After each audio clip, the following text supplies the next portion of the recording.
crucial moment of your common cold when the voice in your head kicks in and says, "You can't do anything about a cold." We've got news for you.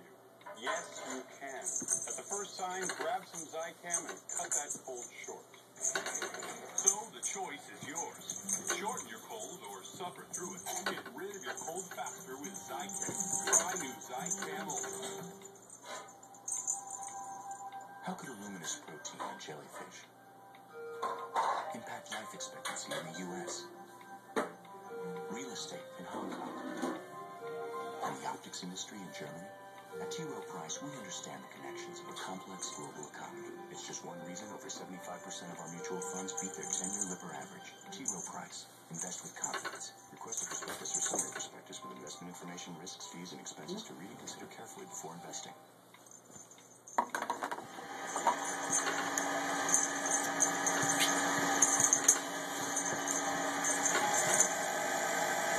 And now, a page from our Sunday morning almanac. January 1st, 1752. 260 years ago today.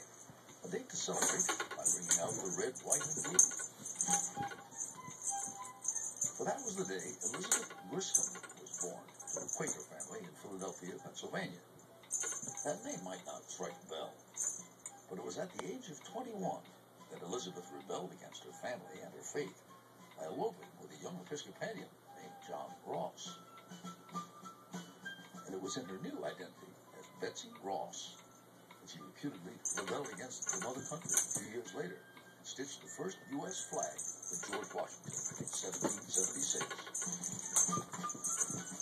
Since then, there have been countless depictions of that moment in paintings and illustrations in our popular culture. How's this, Mr. Bunny? Even a 1950 cartoons.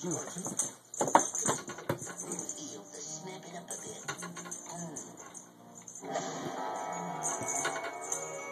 Hey, Betsy, does this give you an idea? Oh, yes. But there's no definitive historical proof that Betsy Ross really had a role in the creation of our first flag. Betsy Ross did make